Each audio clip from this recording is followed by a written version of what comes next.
三二一 Ladies and gentlemen, and we're back with another edition of our PodFest Asia live stream. And I'm really thrilled and honored because I'll be conducting this interview for the first time in my native tongue in Chinese. So haven't really been practicing my Chinese a lot. So bear with me while I will introduce you, to our guest for today, for tonight's session, Yang Yi, who is a co-founder of PodFest China.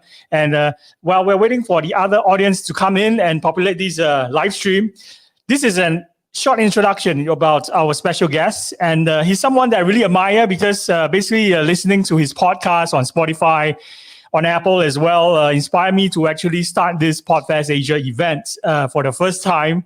And he has been a wonderful couple of weeks ever since I heard him on my smart speakers. And this is a short introduction. Yang Yi is the co-founder and also chief operating officer of JustPod, which is a podcasting and digital audio company in China. He hosts over the podcast Left, Right, and Go Live, of which Left, Right was named the best podcast of Apple Podcasts in 2019. He's also the editor of the first newsletter focusing on the Chinese podcast industry and launches the first podcast team conference in China, PodFest China. From 2011 to 2019, he served as senior editor in China Business Network. The network's primetime newscast, CBN Tonight, which he participated in the production, won the 25th China News Award. So without further ado, let's welcome Yang Yi. 你好，杨毅。听得到吗，杨毅 ？Hello。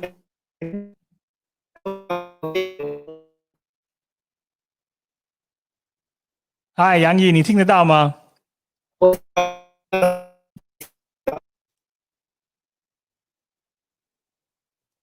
Hello, OK， 杨毅 maybe 就是你先离开那个 podcast studio， 然后再点击那个连线再进入。对，我们再试多一次。好。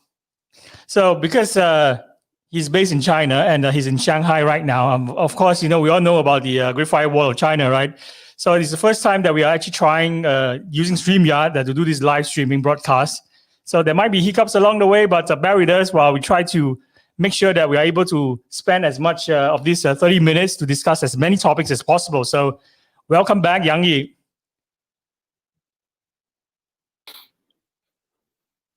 Let's see， 我们再试多一次好吗？所以杨毅你好，听得到吗？听得到。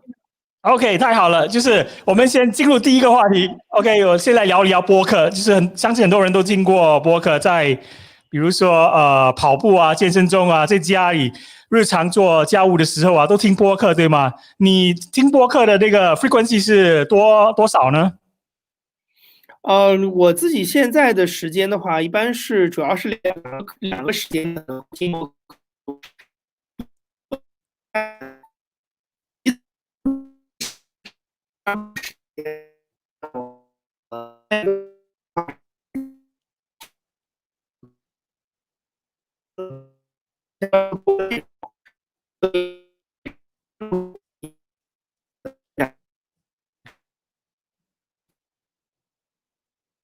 Looks like he's breaking up again, and we might need to re-invite him to join in this live stream.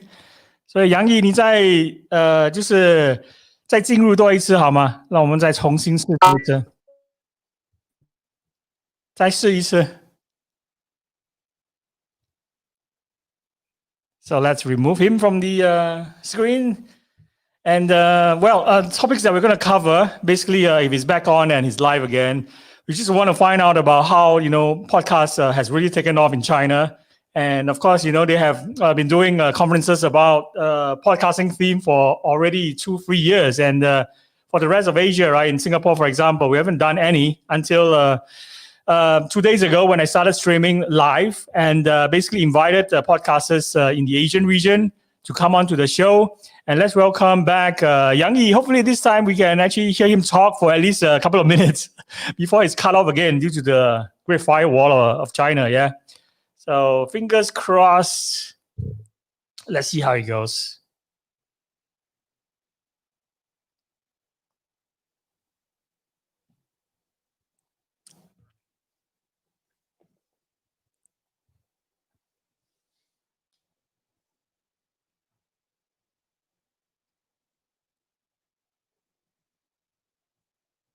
Okay, there's no images, so while we wait for him to pop up, some of the topics that I want to basically ask him, right? Like, for example, the past 2 years, what is his take, in terms of like podcasting becoming more and more popular, and also in terms of the adoption and also audio activation done by companies.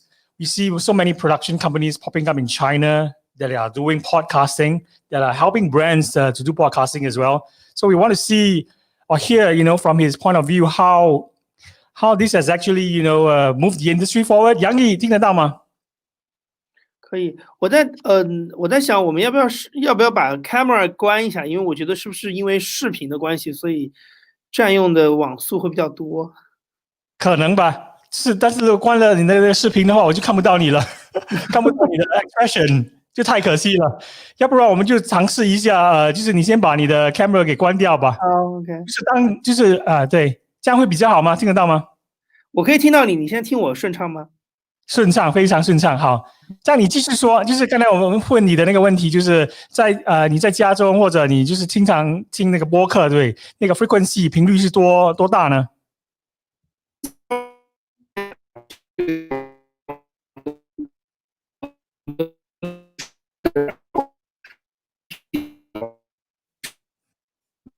？It looks like he gets cut off after 30 seconds. I think this is probably the situation over there. Let's see.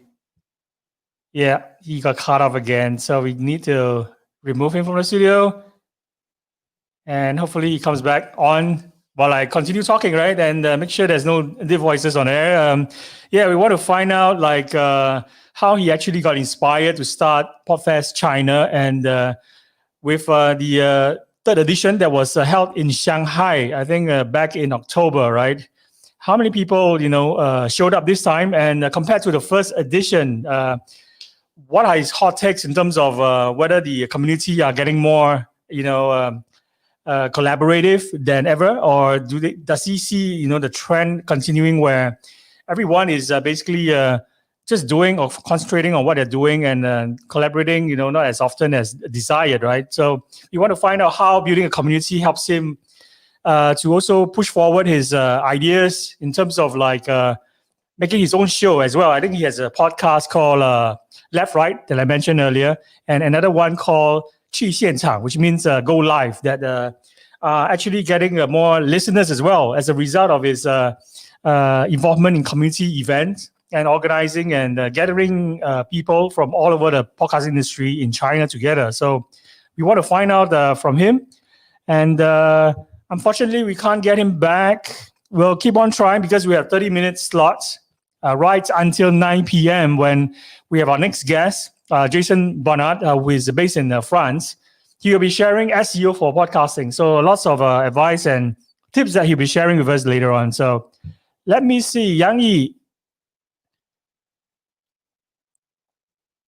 Okay, while we wait for him to pop out on the screen or for his voice to return, some other questions I definitely want to ask him, like how do we actually join PodFest China as well? Because I've been to China a few occasions last year, of course, before the pandemic hits, right? And there was already a thriving community for the marketing segment, for marketers especially, and especially also for the SEO community. They are really united.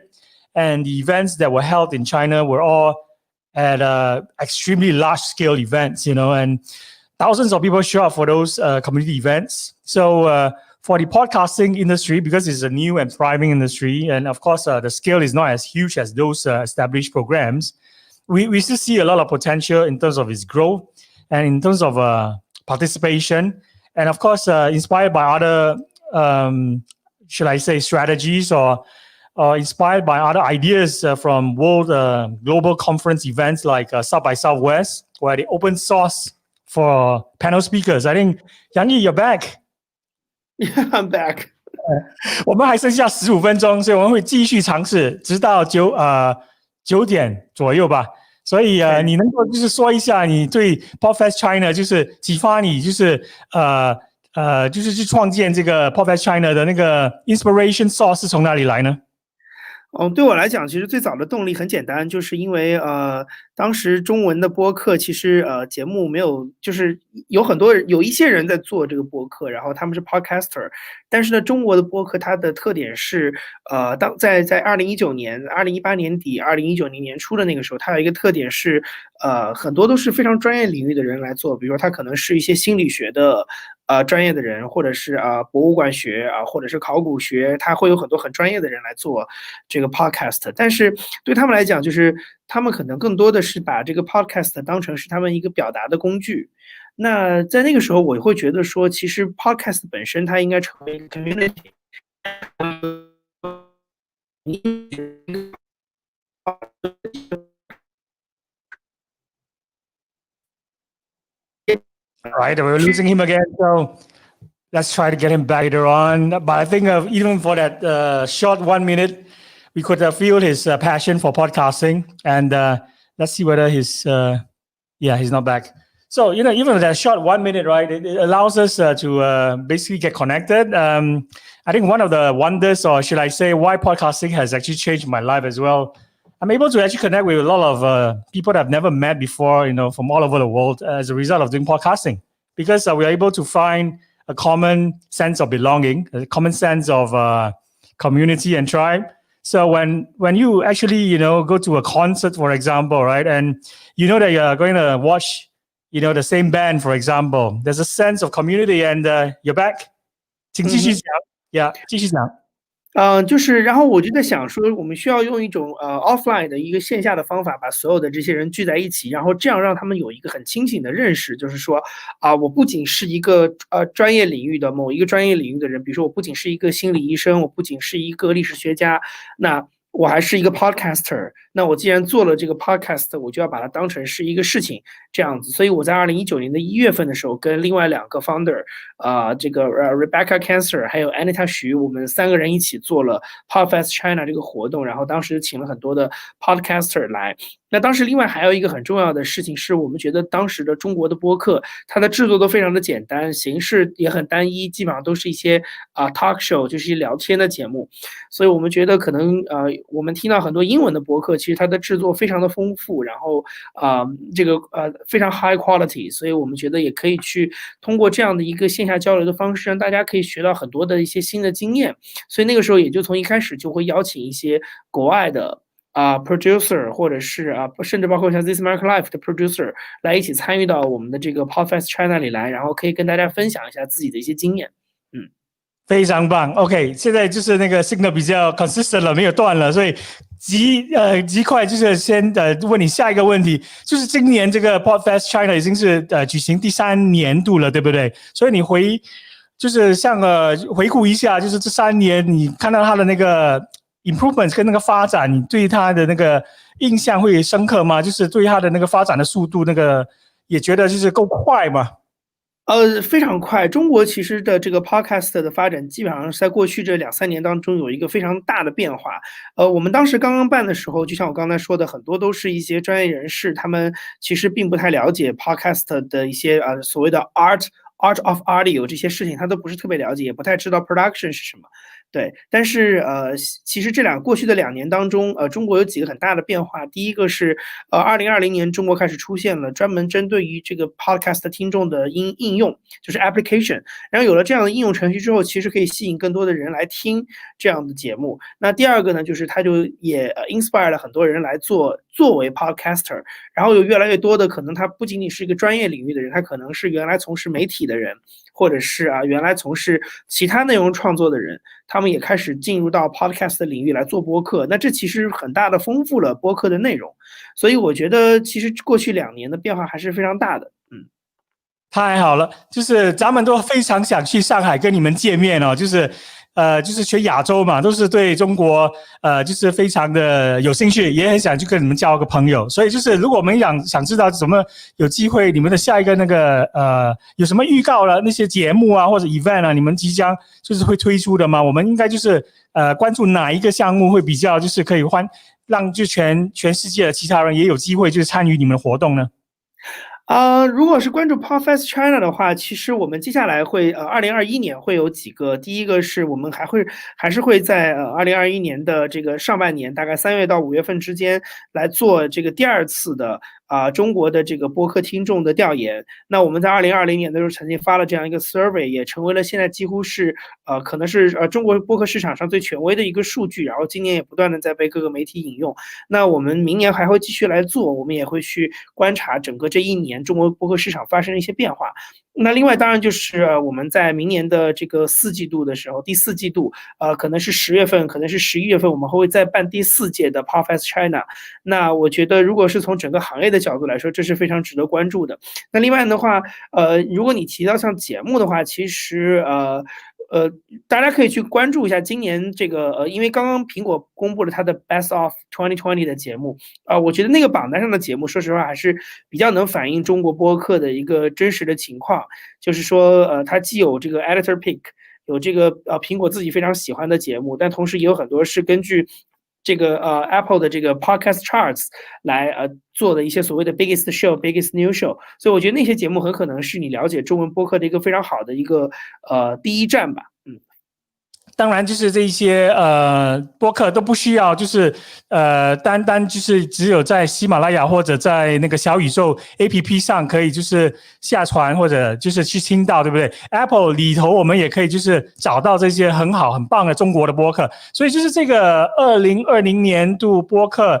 就是这个排行榜啊，就是已经出炉，对不对？所以这个有4个榜单，就是分别为2020年度播客，或者就是2020年度热门新播客。在这些播客当中，你可以挑选4个，让我们就是立刻可以点击，然后去观察、去听一下，让我们去感受到你们中国播客的那边的这个就发展的程度是多高、多快呢？我这样，如果是4个播客的话，第一个我觉得还是可以值得大家去听一下那个今年Apple 选出来的这个年度播客，就是8分。8分有几个非常有趣的一个特色，第一个是它本身的那个主持人梁文道在中国是一个比较有名的文化评论者，然后他的公众知名度是比较高的，相对于其他的 podcaster 来说，或者说他可能本身就是一个名人。那第二个呢，是因为他探讨的这些话题比较偏这个文化向，那所以呢这样的话其实是文化类的话题也是现在在中国大陆市场的播客当中讨论比较多的一种。另外的话，他是选择了这个单人讲述跟就是 one man show 跟这个 talk show 就是结合的一种方式。那这2种形式也是中文市场现在比较多的在使用的一个方式。另外的话，就是它背后的是有一个制作团队叫做 Vistopia 看理想这个团队，在这个公司它是一个原来做视频的公司，那么他在帮他做这个 production， 所以呢这几方面的确是他比较可能也确实是有一个代表性在。那另外我会推荐的是忽左忽右，忽左忽右本身呢就是也是我们公司出品的节目 JustPod 出品的节目。这档节目呢其实已经18年、19年、20年已经连续3年成为了苹果的最佳播客。那忽左忽右呢，它值得你听的一个重点是我觉得它它是一个以历史人文跟这个相对比较 hardcore 的一些话题作为一个特点，但是呢，因为他的主持人包括我在内，就是我跟我的搭档 Roland， 我们2个都是媒体出身的。那我们相对来讲呢，是用一套比较专业的一套采访这样的方法再去做这个节目，所以呢，它整个的这个感觉不太像是一个闲谈类的节目。更像是一个有点像我们原来在媒体上看到的这种 one-on-one interview 的感觉。那同时呢，因为它本身的播放量在中文播客当中也是比较大的，所以我会觉得它也有它自己的一个代表性在。另外，我会很推荐大家去听故事 FM。故事 FM 可能是目前中国市场上唯一的一个narrative storytelling 这种类型的节目。然后呢，它是每周有3次更新。那么故事 FM 它的这个整个的话题是跟很多中国普通人的生活非常相关。那当中呢，你从中既可以看到很多这个中国普通老百姓他们的生活的状态，他们日常生活当中所发生的故事，以及他们在关心的一些跟生活相关的话题。另外一方面的话呢，它的这个制作因为也是使用了 narrative 的这样的形式，它其实是属于storytelling 当中的一部分，叫做 oral history， 就是口述，就是被访者的口述历史这样的形式。所以呢，这个节目其实它在这个制作各方面其实也是有一个代表性，而且我觉得它也能够代表中国播客一个比较高的一个制作水准。那另外我要再推荐一个节目的话呢，我会推荐日坛公园。日坛公园这个节目呢，它很可能是现在中国播客里收听量最大的节目。然后呢，它是一个非常传统的一个聊天的节目，谈话类的节目。然后这个每周播出一次。那我觉得它之所以推荐它的原因是，第一，它做的时间比较长，在刚刚推荐的这些播客当中，它是时间最久的。那它2016年就已经开播了，那它的主持人李志明更是早在2013年的时候就开始做播客。那另外呢，它整个这个节目形式因为是一个聊天闲谈式的节目，所以其实它也有非常能够代表中国播客现在主流的这种一种节目形式的一个特点。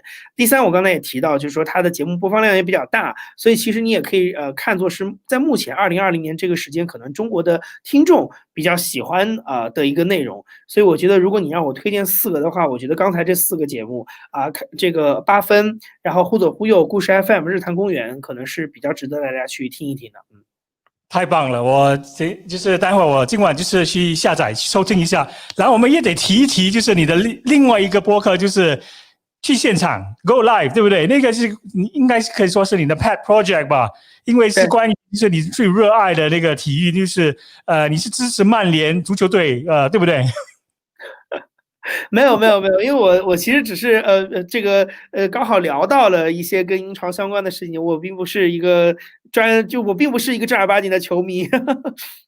就是说你就是偶尔会观看一些英超吧，就是那些现场直播，然后你有支持任何一个球队吗？比如说曼联或者利物浦吗？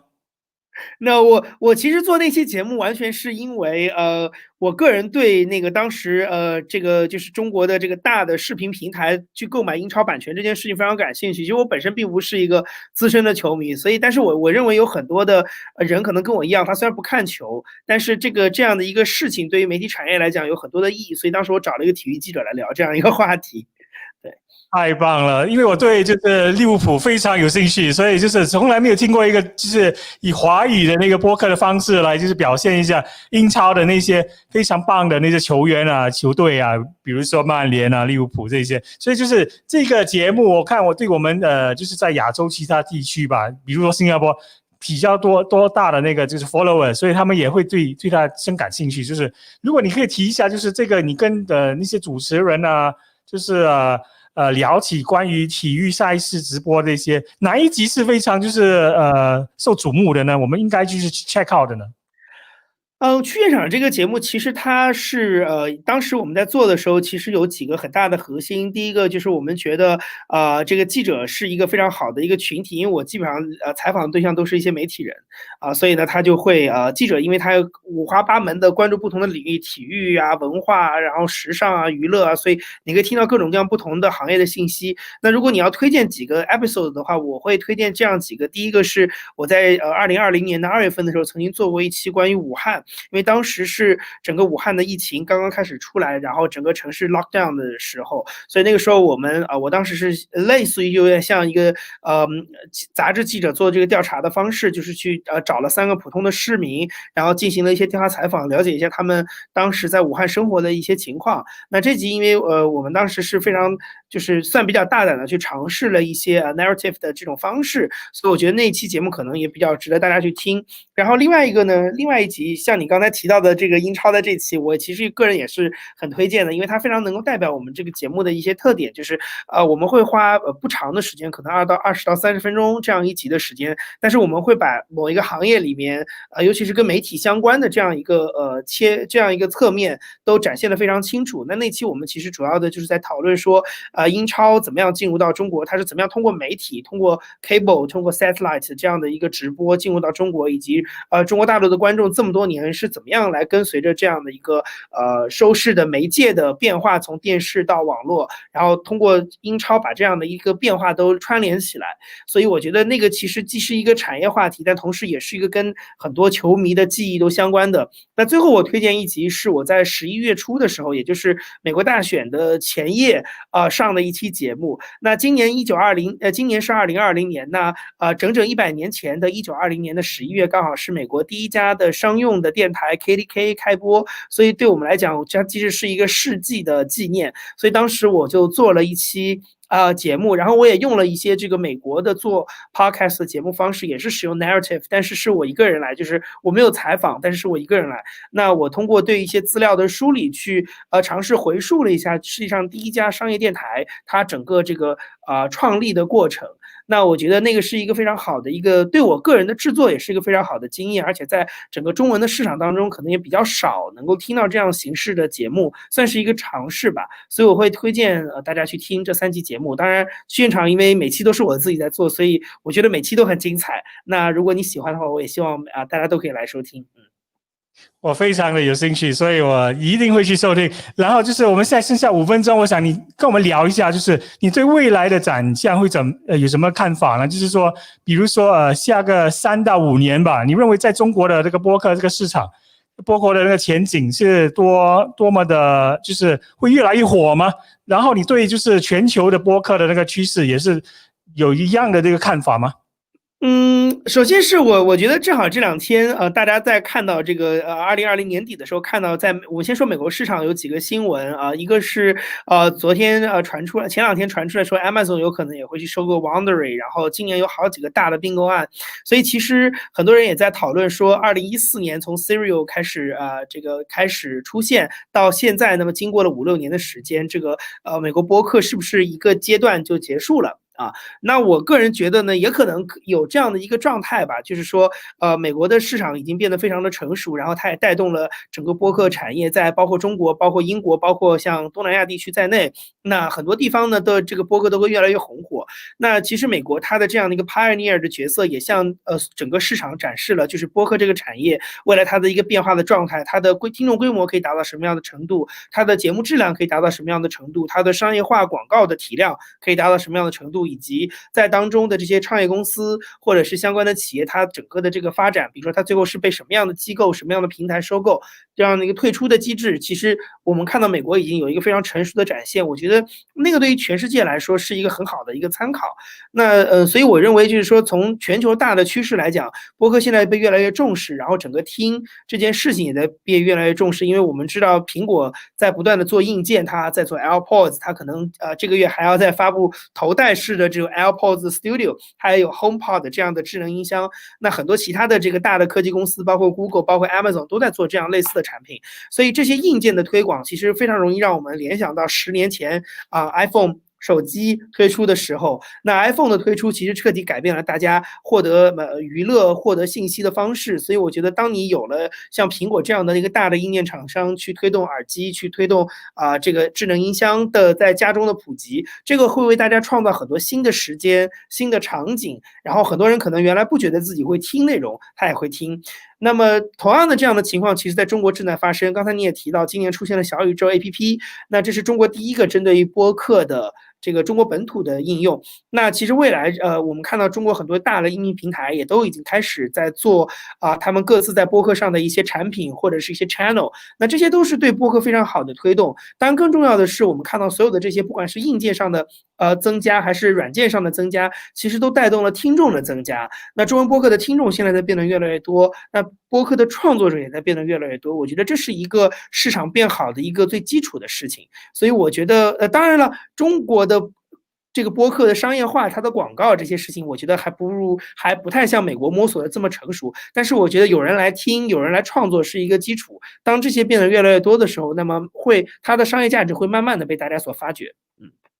太棒了，这有未来的这个前景就是非常的，就是我们就有非常乐观的看法，就是我跟你有同一致的那个看法，所以咱们在下一次在上海见吧，因为我非常就是相信就是你们的这个 PodFest China 非常的成功，也就是可以认识到更多就是关于这个企业的这些朋友啊，就是这一次我们做这个现场的视频聊天，我就跟你交上了一个朋友，所以我就非常感激你，就是同意这么在短时间内答应就是上来就是跟我们一起分享你的 PodFest China 的这些观察还有看法这些，所以就是非常的感激你，也非常感谢你，就是希望我们下次再见。就一个问题，你有来过新加坡吗？有，我去过2次新加坡。好，希望你的第3次就是来参加我们 PodFest Asia Singapore 的一些活动吧。所以就是我们咱们明年2010年再见，好吗？好，好，再见，杨毅，拜拜，拜拜。拜。How are you, my friend? Hi, man. How are you doing? How are you doing? I'm fantastic. I'm all right. You've been up all night, all day, 2 days running. Yeah, yesterday, yes, and I've been like grabbing like 2-3 hours napping time here and there just to keep myself alive and awake. And I had my coffee. So yeah, you can see that I could barely open my eyes, after 2 days of marathon of live streaming. Right. Okay. Well, I'll try and make it easy for you then. I'll be enthusiastic and full of beans and present lots of interesting things to people, so that you don't have to pay very much attention. As usual, because we know that the energy that's coming out from you is always overflowing. Ever since we met for the first time in Las Vegas, right, during the Popcorn conference, you've always been a person that always, energize me whenever you're next to me. So let's maybe have you take over the mic and maybe tell us what you're going to share with our audience in PodFest Asia today. Yeah, well, I mean, you told me about this the other day, and I thought, wow, that's really interesting. I mean, I come from the world of Google. I'm an SEO expert, and I call myself the brand SERP guy. The idea being that I specialize in what Google shows when somebody searches your brand name. And what I like here is that I can actually show my life story through my brand SERP. If you look at this brand SERP, that's my name. You search Jason Barnard, try it on your computer now. And you'll see that it's terribly rich. I've got these videos, I've got the Twitter boxes, I might have the podcast boxes, depending on where you are in the world. And on the right-hand side, I've got a knowledge panel. When somebody searches your brand name or your personal brand name or your podcast name, it should tell the story of yourself, your brand, or your podcast. Now, you see here, I can say that I've been 2 decades in digital. You can see there, I used to be a blue dog in a cartoon on the TV, ITV International. It was shown in 25 countries. So that part of my life story is shown there. I'm an author on lots of SEO, digital marketing platforms like Search Engine Journal and SEMrush. I've got the Groovy podcast that we're going to talk about here. And then I go around the world when we could go around the world, speaking at conferences, and we met at PubCon Las Vegas. That was one of my conferences, and it was great fun. So the idea here is that I think I'm the only person in the digital marketing world specializing in what Google shows when somebody Googles your name, your brand name, or your podcast name. So that makes me unique. And it's not just my mother who says that now. There you go. There's my Groovy podcast. I don't know how the slides got out of order, but you can actually see it with Jason Barnard. And I've been podcasting only for about 1.5 years, almost 2 years. And I started podcasting because I wanted to go around the world interviewing people. And recently I've been really getting into how much leverage I can get for building my audience, but also how much presence I can get in Google, how much I can leverage Google to expand my audience and to inform my audience. And we'll look at that in a moment. Now, one thing that hit me this week, and that's why we started talking, is the thumbnail thing. At the moment, on pretty much every platform, including Google, you'll see the thumbnail for each episode is actually the podcast series thumbnail. And it seemed to me when I started podcasting that was really foolish. But an expert told me, don't bother doing the episode thumbnails because nobody uses them. And as far as I'm aware, not very many brands, companies, websites, and not Google even uses them. And that seems to be changing. And it seems to be now something we need to do. Here, I've actually redone all my thumbnails. And this is on podchaser.com. You look beautiful.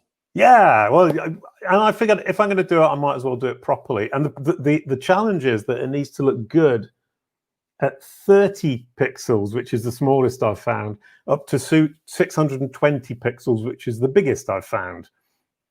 So as podcasters, we need to now include these thumbnails because, and we'll see that in a moment again. The order of my slides is a bit weird because I prepared them this morning very quickly because Google's going to start using them. I'm very sure that Google will start using them. Google is starting to show podcasts a lot in its results, and a lot of traffic, maybe you can't see it, but a lot of your podcast traffic is going to start coming from Google. And I also realized recently that regularity is incredibly important. I think we all know that. But this really hits the nail on the head. This is my Kalicube Tuesdays from 2020. More beautiful graphic design. Absolutely not thanks to me. That's my ex-wife who does that. She's really good at colors in particular and actually putting things in place. Now, what I find astonishing about that image, and it's nothing to do with the story I'm telling, but that's actually a square image. But it looks... Yeah, it's a perfect square. Yeah, it's a perfect square, but it feels to me like it's horizontal because of the way it's designed, which is a really nice effect. Anyway, that's nothing to do with it. On the right-hand side, you can see that my Kalicube Tuesdays event, which the podcast is drawn from, every single Tuesday without fail for 6 months. And that's what happens. Every Monday and Tuesday. So many spikes on this chart, right? I think that's the first observation from even someone who's not a podcaster, right? You will notice that spikes and in traffic is always great if you're a brand or you're a product service, a provider or your platform. So tell us how this podcasting actually created all this huge peak for you on Tuesdays. Yeah, well, my podcast comes out every Tuesday, and these are searches on my own personal name. It's searches on Jason Barnard. You can see that the difference is phenomenal. Basically, nobody cares about me all week long. And then on Mondays and Tuesdays, people get really over enthusiastic. They search my name, presumably to find the podcast. And that's a very strong signal to Google that this podcast is important because Google sees that regularity. And what it's going to start doing is associating me with Tuesdays in digital marketing content going out live on YouTube and then afterwards on the podcasting channel. So, and what I've also noticed is that Google, it's a long story, we might talk about it later, pushes all of these events into the knowledge graph. Google's knowledge graph is its understanding of the world. It's trying to understand the world like we do as humans in our brains. And it's saying Jason Barnard has a podcast, works for Kalicube, knows Rand Fishkin, for example, who's been on my podcast, and it's making these associations. And the associations it's making, if it knows that I know Ted Rubin, Rand Fishkin, Bill Slawski, all these really smart people, yeah, it assumes that I must be intelligent too. So kind of these associations are helping me look better. So here, we have Google now associates me with Tuesdays, associates my content with Tuesdays, so I have to stick to Tuesdays now that I started, and associates with me, with all these incredibly smart people. And the design, I mean, you mentioned it. It didn't really strike me before, but my design was kind of a bit all over the place. And you can see here the thumbnails. I've got thumbnails for the pages. I've got thumbnails for the podcast. I've got thumbnails for the YouTube videos.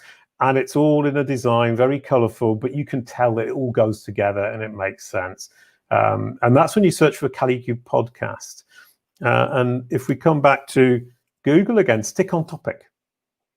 That list of, search for your podcast in Google Images and see, does it look good? Does it look like you think it should? Has Google understood what images go with your podcast? If you've only been doing thumbnails for the whole episode itself, the whole series itself, I will bet you've got a lot of repetition of images or a lot of very boring images or a mixture of images that don't really make sense. And that's really unfortunate.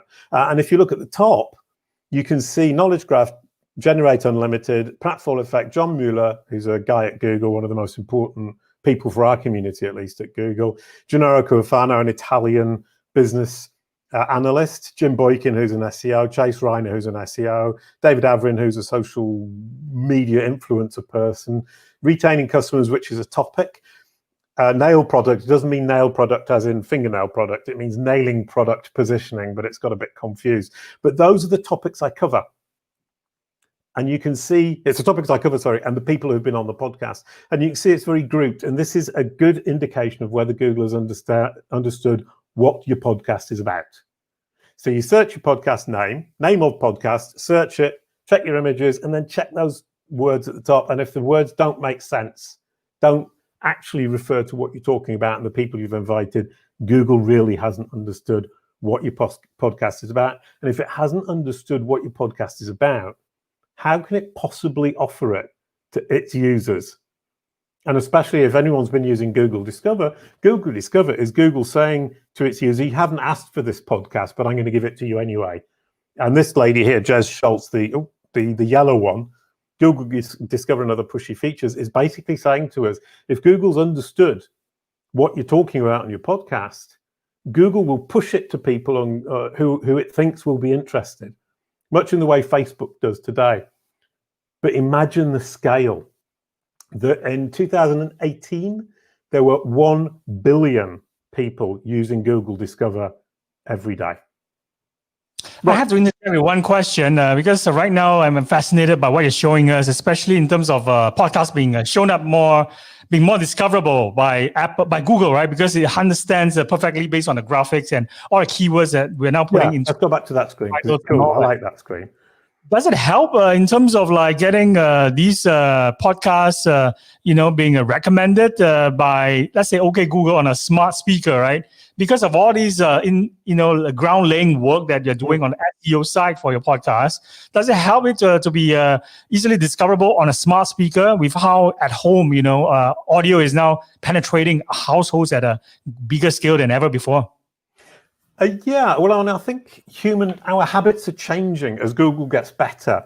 I listen to Spotify a lot, and Spotify is reasonably good. And I put on Spotify radios based on a song. So I'm telling Spotify, this is my starting point. Find me some songs that I might like around that. And it's pretty good. But Google knows so much about you if you're a Google user. If you use Chrome or you use Google Discover or you use Google Search, that's probably most of us. Or Android for that matter. That must be like 80% of the world at some point have been on one of those. It knows so much about you and it's tracking everything you're doing, which is slightly scary on one side, but it also knows what you like. So if it understands that I'm interested in digital marketing, it will push to me digital marketing podcasts if I say to it, oh, put something on Google, because I can't be bothered thinking about it, or I want to discover something new. Play me something new, man. Isn't that just the dream? For me, for music, we were talking about the Dead Kennedys. I'm sure we'll come to that in a moment. But I would love it if I could just say to Spotify, just put some great music on, and it got it right every time. But it doesn't. It plays me some rubbish music sometimes.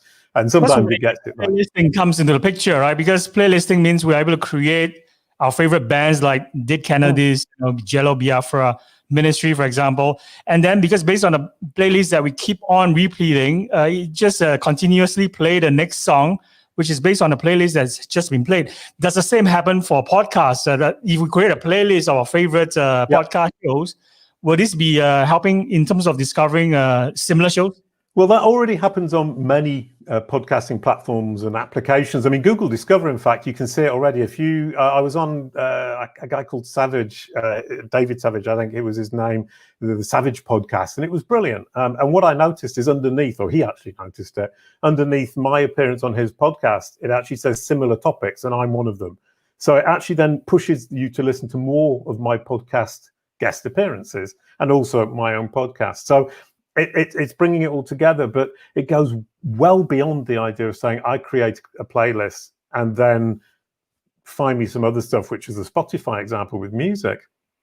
Google's actually going to start pushing this stuff to you, whether you ask it to or not, whether you've got a playlist or not. So even if you don't have an explicit playlist on Google, for example, Google knows I love Bob's Burgers, and it can then associate that and say, okay, he'll probably like this comedy podcast. So if I say to it, put me a podcast on Google, it will play me perhaps a comedy podcast that's got that kind of humor, but only if it's understood what kind of content is in the podcast. It cannot do that if it can't understand. So one of our biggest jobs as podcasters is to communicate to Google who we are, what we do, what our podcast is about, who our guests are. So that if somebody said, oh, I'd like to listen to something that Rand Fishkin's been saying recently, then it might pick my podcast because it knows my podcast has Rand Fishkin in it. But you've had Rand Fishkin on yours, but it might not pick yours if it hasn't fully understood that, because it wants to be sure to get the answer right when I ask it. And the other thing with Discover is that you swipe right on your Android phone, and it just shows you what it wants to show you. You haven't even asked for anything. That's push technology. That's saying, here's something you might like to do today. And it's inspired me to go and listen to a podcast. Absolutely. I think you nailed it on the head, especially these days, right? I basically use my smart speaker to do my research on my guests, rather than actually having to open my laptop or stare at a screen, just to find out the information about my guests. Actually, the first thing I'll do is actually to ask Google, right? Any episodes featuring my guests. And that's the best way to actually absorb by listening, right? I think that's a shortcut, and it seems to be the kind of behavioral change as well in terms of how people learn. So maybe can you continue to present your wonderful slide? I love every slide, that you have wonderfully created for our PodFest Asia audience. So we're going to show that, and please continue. Right, yeah. Well, I mean, this is what inspired me. It was literally 10 days ago, not even that. No, it was a week ago. It was last Friday. I found the one on the left. I was researching on Google, and that's the new format for podcast carousels. So instead of the tiny little thumbnails you can see there, it's these big ones with the blurry backgrounds because it's the wrong format for Google. So it's trying to kind of like get around that. And it was a test Google did a week or so ago. And that was where I thought those podcast episodes need their own thumbnails because that looks absolute rubbish. It isn't attractive. It isn't informative, and we're all image based by nature. We will react very quickly and instinctively to a good image, a quality image, an attractive image, and an informative image. So if we then look at that, that's what I've now done. Google isn't showing it like this yet, but I did a mock-up because I wanted to see what it will look like. Isn't that so much better? All of a sudden, I'm looking up Jason Barnard, and I say, right, I can listen to his podcast. Oh, Cindy Crum, I know her. Dave Davis, yeah, great, brilliant. Melissa Fash. Rather than that, where I've actually got to read it, I'm going for that one 100%. And Google's going to go for that one 100%. There's absolutely no doubt in my mind. It's a question now of when. So it started testing now, so we can expect that to roll out in 2021. So if you haven't done thumbnails for your episodes, which I think most podcasters haven't, get your skates on, do it now, because in 2021 on Google, that's going to happen. Then what happens is everybody else will copy Google. Once these platforms have the images and they can show the images, we're going to end up in a situation where they start showing the images when they can. So if you don't do it, you'll be at a disadvantage because yours will still be all the series images, one after the other, look very boring, not very informative, not very helpful. And your competitors, let's call them competitors. I mean, we're all friends in the industry, but competing podcasts are going to look prettier. And Google, if it has to choose between your podcast or my podcast, and I've got these groovy thumbnails and it can show them in Discover, it's going to show mine and not yours. It's one of those tiebreaker situations. And I think we all agree when we're trying to reach out to new audiences and expand our audience, small advantages make all the difference. People use the example of the British cycling team, who were absolute rubbish. And then they improved tiny things on everything on their bicycles, and they became world champions or Olympic champions. Maybe you can use another example, Liverpool football team, like during Roy Hodgson days. Well, yeah, but they make fine refinements every season until they finally nailed it, right? Yeah, Jurgen Klopp, exactly. What's he been there 5 years? First few years, it was tiny improvements each year, as you say, and then bingo, he's nailed it there, and they're stars. Yeah, please continue. Yeah.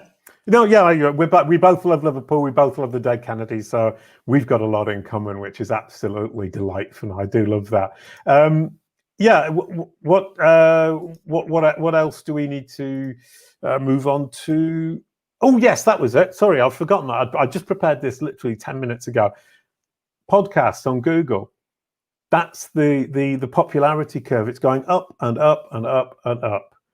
So even if Google isn't, I mean, I think we tend to think as podcasters, oh, we can use Stitcher, or we can rely on Apple Podcasts, or we can rely on now Spotify and now Amazon as well. I mean, all of these big players are driving views and downloads, or sorry, listens and downloads.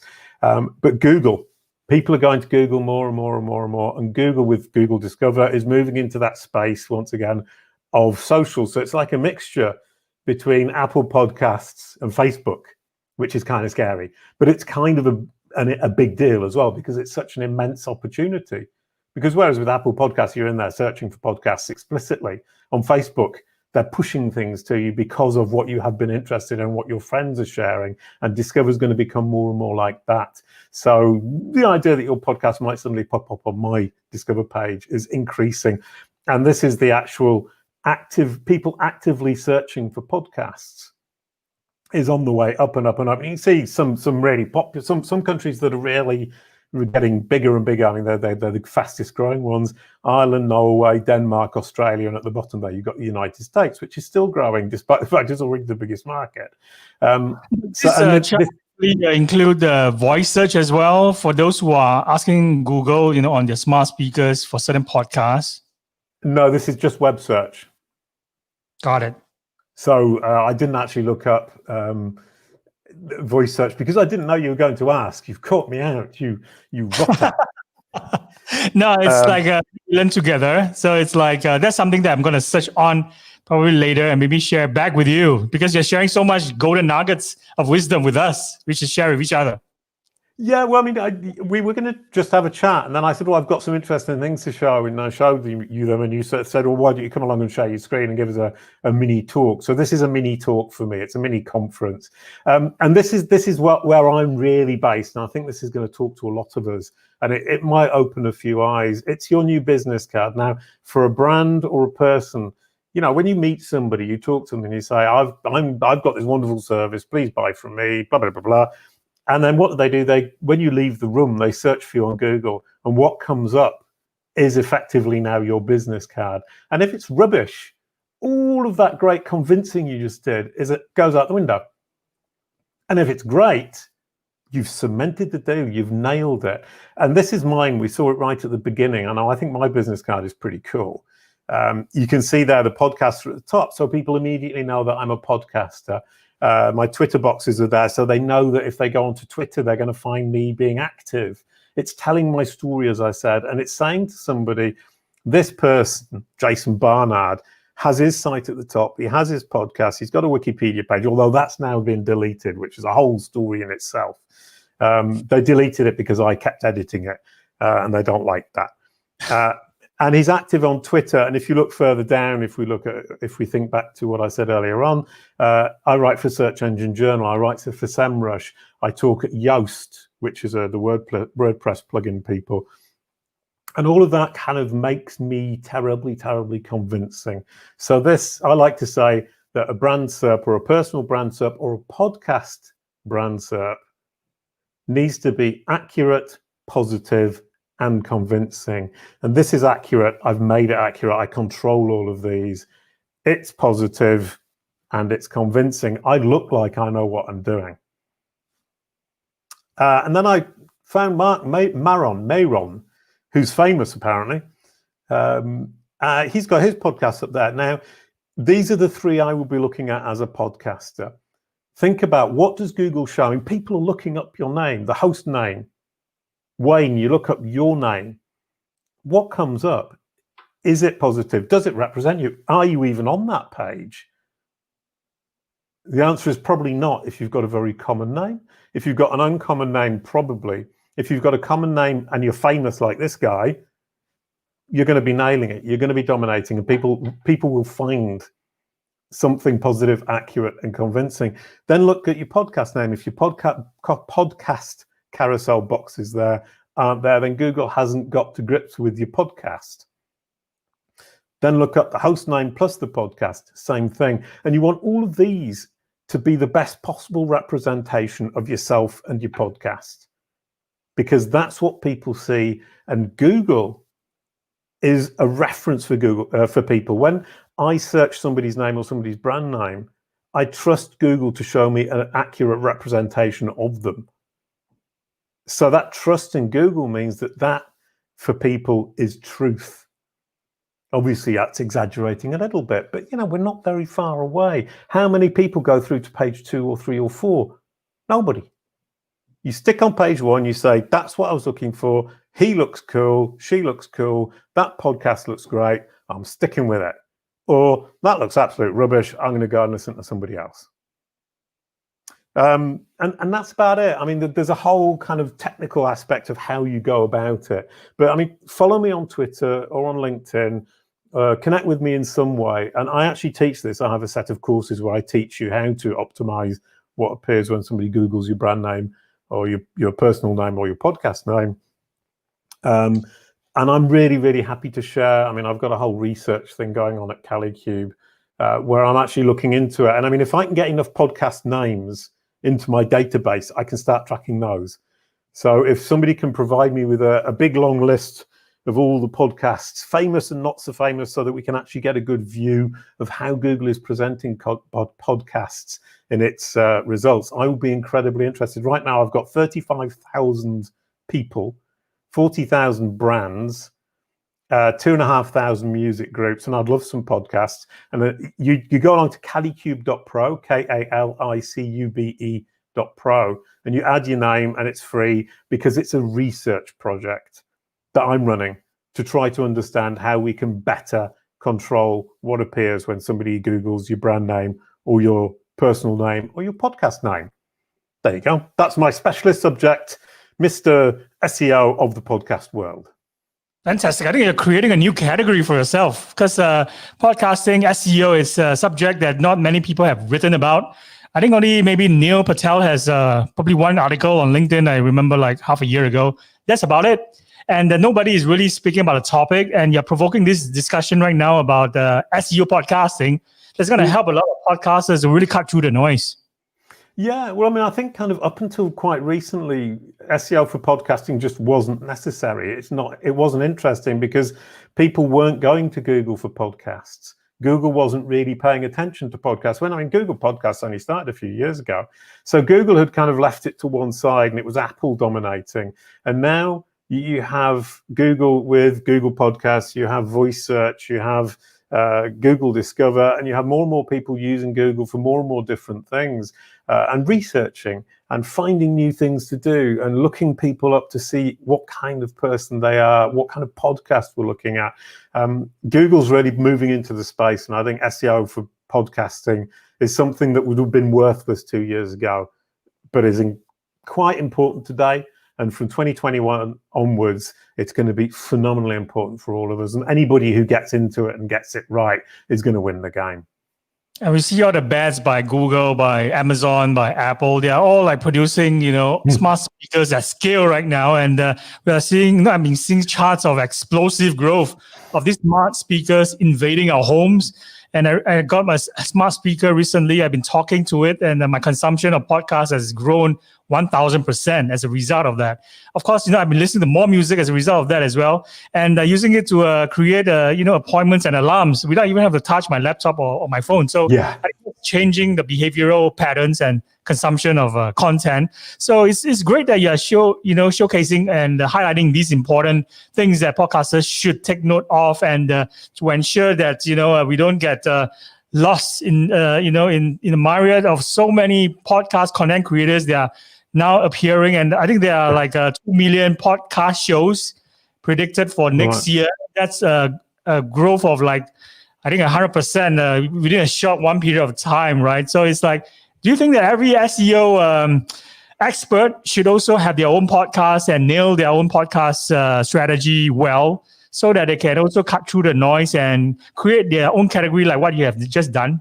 Well, I mean, if everybody does it, then kind of nobody does it in that kind of, if everybody's number one, nobody's number one kind of a way. I think we all have different approaches. I mean, as an SEO, I love being on camera. I was the blue dog in the cartoon, so TV was fine for me. I was a singer in a band for years, which we talked about, which makes me comfortable in front of a microphone. So podcasting and videos and conferences are all part and parcel of how I communicate and I'm comfortable with. Other SEOs are going to be more comfortable writing. So I think as well, I mean, that's an interesting point, is obviously some people don't like Twitter, so you wouldn't get the Twitter boxes on your brand SERP. I think we all need to develop our own strategy that corresponds to our personality and the way we like to present things, just as much, I mean, interestingly enough, just as much as different people consume content in different ways. Some people like listening, some people like watching, some people like reading. we like to present in different ways. I mean, I know some people who couldn't stand up in front of a room full of people, but can speak in front of a microphone. And I know people who can't speak in front of a microphone because there's no people to bounce their kind of visual ideas off. I mean, a guy who played in our band, the guitar player, if you put him in front of a crowd of people, he could play. It was fine. He was good. And as soon as you put him in a studio with a microphone, I mean, he would be playing away and it'd be fine. And you put a microphone there and he would suddenly play really badly. He couldn't do it. And the microphone, I mean, you're sitting there with an enormous microphone in your mouth. It doesn't scare you at all, apparently. It actually encourages you. So I think kind of we all approach it differently. I mean, I use this little lapel microphone because I don't like having something big in my face. It doesn't stop me actually performing, but I prefer the comfort of being like this and being able to move around and not lose the sound. So anyway, yeah, each to his own, Wayne. Yeah. And I just like, this pandemic, right, has accelerated the adoption and also changing the game for many people, basically across all verticals, right? Like you have seen the CEOs or the C-suite who never even appear, in the live stream before, now doing it. And I think some of these habits is a result of, like there's no other live events. There's no other chances to interact with your audience. So how do you continue to communicate at scale? And podcasting is a great way. Of course, blogging has always been a great way. But now that everybody's live streaming every 5 minutes, everyone is doing their own podcast. Is it a question of do I have to do it? Or am I comfortable in doing it? Or should I just do the uncomfortable things after all and just continue to be part of that industry? So it's a decision that everyone has to make, right? Yeah, no, sorry, excuse me, I was interrupting you, but that's a really important point is everybody and their brother and sister have got a blog. And Google has such a massive written content to rank that it's very difficult to get anywhere near the top anymore. But podcasts are an astonishing opportunity to leapfrog all of that stuff because Google wants to put this rich content. It wants to have, a blue link with an article and then a podcast. That would be perfect for Google. So if you're making podcasts, you're already in a position where in 2021 and beyond, you can potentially quite easily leapfrog these incredibly famous sites and get your content in front of people searching for terms around the topics that your podcast deals with. So it's an opportunity to cheat your way to the top. It's not cheating. It's a new format that Google really wants, and it doesn't have enough of it. Now, one really, really important thing for Google is if you do a transcript, it costs Google a lot of money to analyze the sound of your podcast, and it doesn't always understand what's being said. If you do a transcript and you correct it and you put it in the same page as your podcast, Google can digest that written content really easily, and then you're going to nail. It's really easy for Google to then say, I understand what's in this podcast and push you to the top. Videos the same, subtitles, transcripts, articles written from the content, because Google can still, although it can understand what's in a video or a podcast, it still prefers the written word because it's much easier for it to digest and understand. And it's much more confident because it's been doing it for 22 years, whereas the sound and the video are relatively more recent. And the COVID thing, that was really interesting. I mean, I was traveling around the world, which is how we met. And then one day, boom, I couldn't travel anymore. And from March until June, I was thinking, oh God, I'll start traveling again soon. And in the end, I just thought, I've got to do it online. It's changed my perspective. And if you can share my screen again, just really quickly. Sure. I started CaliCube Tuesdays by interviewing James Mulvaney, who's down there at the bottom, who runs a podcasting site. And since then, I mean, every Tuesday I've been doing an event, recording a podcast live on YouTube. And I've had all these guests, and I look at that and I think, actually, it's a pretty good thing that this happened, because that makes sense to me. I think I've managed to focus down into what I'm really good at, and that's recording great interviews like you do. I mean, you're brilliant at it. Recording great videos with intelligent people who want to share what they know with an audience who wants to learn and understand better. Thank you, sir. You're super nice, and I take that as a compliment. Thank you. It's incredible because they're sharing so much, great knowledge just within this 30 minutes that just flew by, and I wish, we have more time, but we have a incoming guest who is from Brilliant. Nielsen. I think is gonna maybe come and say hi to our community. So, we have a lot of reluctance. I have to let you go, and hopefully you'll be back on and tell us, what you're up to sometime in late Jan or early Feb. Where we'll be doing this same thing all over again, second edition with new guests and having you back to share more updates on SEO podcasting. I think we have prepared another dozen questions that we don't have time to cover. So save it for the next one, yeah? Yeah, brilliant stuff. Yeah, I was trying to save your voice. You said you were tired, so I tried to kind of fill in and talk a lot. You're absolutely delightful and wonderful. I love this, and I do want to come back. Please do invite me back. Thanks a lot, man. Thank you. We love you. Jason Barnard with Jason Barnard Podcast. Do check it out, calicube.pro, and also find his podcast on wherever you consume your podcast. Yeah. So we'll see you very soon. Yeah. Keep yourself safe. Take care of each other. Bye-bye. Cheers. Nielsen, can you hear us? Hi, Nielsen. Can you see me? Can you hear me? You got to turn on your mic. Hello. I can hear you. Can you hear me? I can hear you. How are you doing? Hello. This is fantastic. Is this probably like a serendipitous moment and one of those micro moments that I really enjoy, because it's like I just sent you a text, right, on LinkedIn or I think on email, and you agreed to come and say hi to our PodFest Asia community. I really appreciate you, for saying yes. And tell us, what are you up to? Like, how's the weekend so far? Well, first of all, hi, Wayne, and hello, Podcast Asia. Good morning, good afternoon, good evening to all the fellow colleagues from the radio industry. And of course, thank you very much for the arrangement for me to drop in just to say hi to everyone. So maybe just a quick introduction. Well, my name is Chong Moon. I'm from the Nielsen company. As most people know us as the TV measurement company, but not many know us that we actually started measuring audio as a media, FM radios to be specific, back then in about 60 over years ago. And of course, the rest is history, right? And today we kind of measure most, if not all, of the media platforms in the world we have today, from traditional media to digital platforms. So so weekend not started yet in Singapore, Wayne. I can't remember which time zone. After live streaming since 6 a.m. yesterday, nonstop, and having just breaks in between, right? So I'm completely probably lost in time already, and it's quite fascinating to be able to get connected through this format and talk to people around the world who are content creators or people in the podcasting industry, and people like you in the measurements industry. And you guys have always been the standard, the gold standard for tracking, media consumption, and of course patterns and all that. So what's going on in terms of exciting products or maybe services that we can look forward to in 2021 from your end? Maybe either from Nielsen or from your individual or pet projects. Do tell us all about it. This is probably the right time to do it, to tell the big audience. This is as candid as it can be, right, Wayne?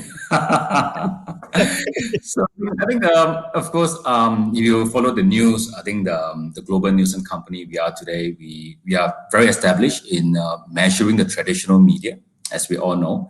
And the digital is a big part of humans' life in every one of our lives. And whether it's a digital TV, digital audio, podcast as a topic we have in the show today, and it's a big focus as an organization. And in fact, a lot of this product development and launching to the market, we go to the market that are more established first. So if you think of a traditional in terms of digital consumption and adoption, a lot of the Western markets are kind of leading the pack. And we're starting to see Asia, uniquely Asia are coming up with new formats or even new business models. So rest assured that 2021 and beyond, there's going to be a big focus for us as a Nielsen company, not just launching in the Western market. And you bet you can see some of the services going to be launched first in Asia, uniquely built for Asia. Yeah, and of course, in the new year, when your next show going to come up, I'll be glad to join you again and to share more details of this stuff. Fantastic. We are so super looking forward, to your presence and you gracing the event. I think you'll be one of our tentpole speakers for the next edition. Hopefully it will happen in late Jan or early February. And of course, an in-person event is still the one that we all crave for, right? If this vaccination, the distribution thing is gonna, pan out as expected, hopefully. And probably an in-person event where we can invite all the podcasters around Asia to actually congregate at, a great location like Marina Bay Sands, Singapore. I think it'll be wonderful, not just for them to feel that they have a sense of belonging and community and also tribe, right? But also a way for them to interact with their fans. Like I was just talking to someone who is the organizer of PodFest China. They have shows which are number one on the Apple charts, on the Spotify charts. And some of their listeners are also in Singapore.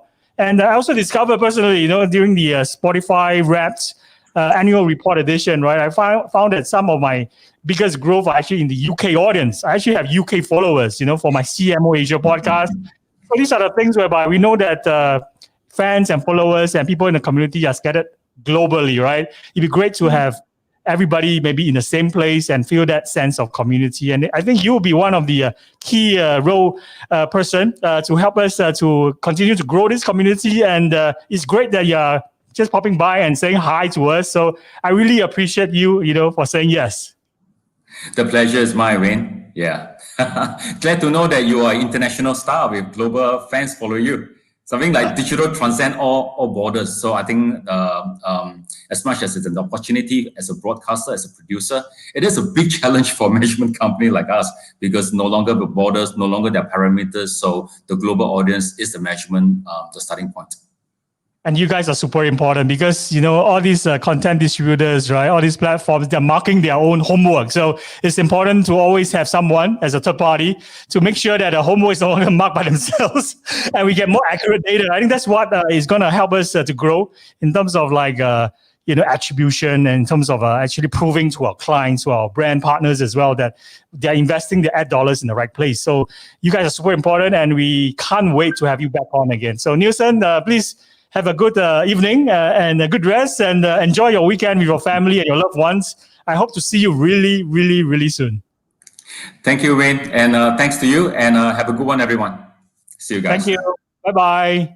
Bye-bye. So ladies and gentlemen, that's Chong Moon, who is one of the senior executives at Nielsen APAC. So it's one of those micro moments that I really enjoy where, I just basically reach out to him to come and say hi and he agreed.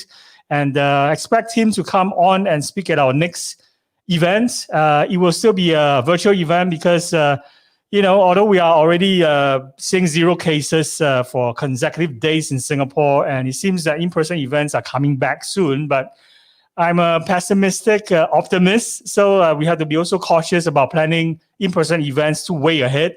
It's still pretty early days yet, but we hope that doing more virtual events like this help us to connect with the vast Asian podcasting community and continue to build this momentum so that by the time, we're ready to do an in-person event, it's going to be a big scale and a successful one. And we want to open our doors to as many people, bring as many people in as possible instead of shutting anybody out. So this is a great way for us to continuously connect with people around the world. And who better else than to have Alex Sanfilippo from Creating a Brand. And I just surprised him by, having him pop out on our screens and to say hello to our audience all over Asia. Alex, how are you? Can you hear me loud and clear?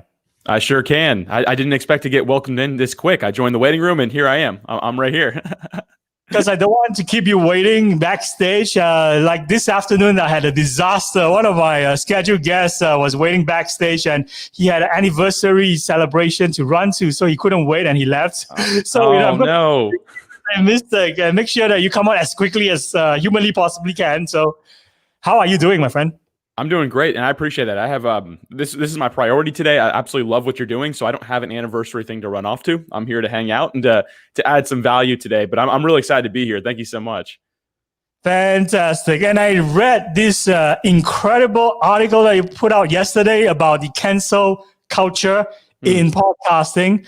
So it's something that, when we do a Google search, right, that cancel culture keyword is always like on the hockey stick rise, and it's something that people are affected by, on a daily basis now, and it's also affecting podcasting. Tell us all about how you actually decided to choose this particular topic as one of your great content that you're putting out, just to bring more value to the podcasting community. Yeah, for sure, Wayne. So the reason I wrote it first off was because I actually saw this happening to some people that I knew. People were saying, man, I'd had somebody ask me to take down the episode because they saw, in the United States, we just finishing up election season, which is still just a mess, right? Even right now. And people were saying who they were voting for. And someone who was a past guest felt differently and said, take down my episode. I don't want to be associated with it anymore. And now, I know we look like crazy people over here, but the truth is, there's no reason to be like that. Like the reason that America is the way it is, because we can all kind of vote different ways. We shouldn't all hate each other because of it. But for some reason, ever since this idea of cancel culture came on the scene, it's if you don't agree with everything I agree with and stand exactly the way I do, then I don't want to associate with you anymore. That works online. In person, obviously, that doesn't work. And people are usually a lot nicer in person than they are online. However, I was seeing that happen on social media a lot. People are getting massively blocked by different people and different groups and things like that, or getting spammed by people. And then I recently have been seeing it happen in podcasting where people were asked to take down past episodes. Now, if you're in the podcasting space, I mean, you know how much work it is to actually develop an episode, get it up. Like you're proud of it once it's there, or you should be before you press publish. And usually the content is adding a lot of value, helping a lot of people. And it's really sad when somebody says, can you take this down? Or I need you to take this down, or I'm going to, here's what's going to happen. All that type of stuff is really, I think, damaging and dangerous. And so I looked around for some content on this, like, is anyone talking about this? And I really couldn't find anything. And that's the reason I decided to write it, was because I just didn't see it there. I knew that it would really help somebody out. And we can get into some of the specifics of it. But yeah, that's the main reason I decided, hey, this content needs to be out there because it's happening to people and it needs to be addressed. This is amazing. I think that your intent to actually put the spotlight on this topic is actually long overdue. Nobody in the podcasting world has actually tackled this, important topic about cancel culture. Mm-hmm. I gotta ask you this question: have you ever had a past guest ask you to take down an episode that they were on, either due to a disagreement or seeing your success from a particular episode? How did you actually handle this? Yeah. So for me personally, no, I've had one person who was upset about the images that I used of them.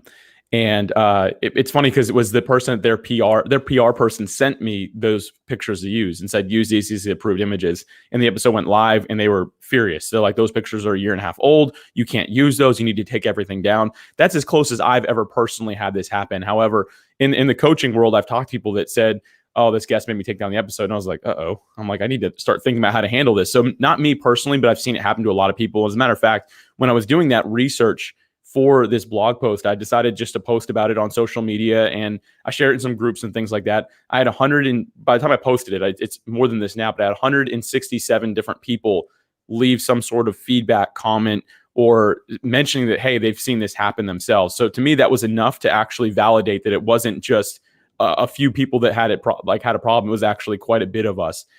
Me personally, I'm thankful not to, but there is some reasons that I've not really had that happen that I can share with you real quick. Hopefully we can get into that in a minute here. Sure. So for me, the secret, because everyone's like, okay, this might actually happen. And it will at some point, unfortunately. I have an attorney that works with me, and she's really big on saying, Alex, it's not if you get sued, it's when. Which is really unfortunate. Again, that's the world we live in. I don't mean to make that sound negative, but her point was this, that, hey, you may never get sued, but you might as well protect yourself. And so the best way to do that is just with a guest release form.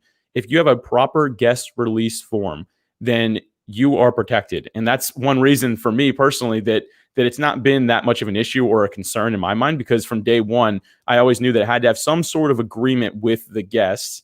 It's gotten better over time, but initially it was more just like, hey, I'm going to post this episode on this date, this time. Are you happy with everything?